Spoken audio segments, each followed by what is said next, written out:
Operation અભ્યાસ અંતર્ગત આવતીકાલે બનાસકાંઠા જિલ્લામાં 3 જેટલા સ્થળોએ મોક ડ્રીલનું આયોજન કરેલું છે.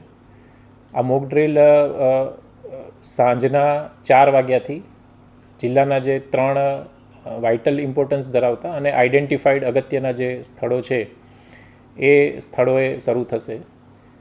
આ ઉપરાંત જે મોક ડ્રીલ થવાની છે એમાં ઓપરેશન અભ્યાસ અંતર્ગત પાલનપુર નગરપાલિકા વિસ્તારમાં એક સ્થળે સિવિલ ડિફેન્સ સાયરન પણ સાંજના સમયે વગાડવામાં આવશે, જેમાં 2 મિનિટ સુધી સાયરન શરૂઆતના સમયે વાગે છે રાઇઝિંગ અને ફોલિંગ પોઝિશનમાં. એનો અર્થ થાય છે કે એર અટેક માટેની વોર્નિંગ આપવામાં આવે છે અને ત્યારબાદ જ્યારે 2 મિનિટ સળંગ સાયરન વાગે છે એનો અર્થ એવો થાય છે કે હવે સિચ્યુએશન ક્લિયર થઈ ગઈ છે.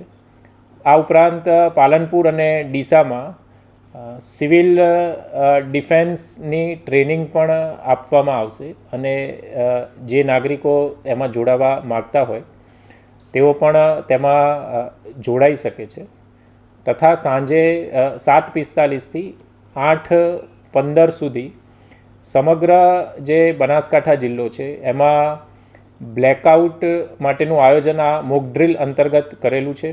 તમામ જે સરકારી ઇમારતો છે, જાહેર સ્થળો છે, લાઇટો છે, બ્રિજ પરની લાઇટો છે, જાહેર રસ્તા ઉપરની જે લાઇટો છે, એ હાઈવે પરની લાઇટો છે, તમામ લાઇટો બંધ કરી દેવામાં આવશે.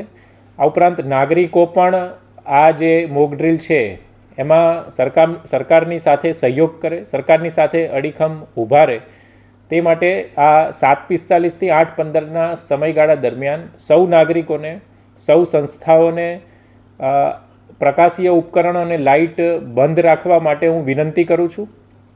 તથા જે એસેન્શિયલ સર્વિસ છે જેમ કે હોસ્પિટલ કે જ્યાં આગળ લાઇટ બંધ ન કરી શકાય ત્યાં પણ જે બારી છે એને જે ડાર્ક જે કાગળ અથવા કપડાથી ઢાંકી દઈ અને આ બ્લેકઆઉટની મોક ડ્રીલમાં જોડાઈ શકાય તેવા પ્રયત્નો કરવા માટે હું સૌને અનુરોધ કરું છું.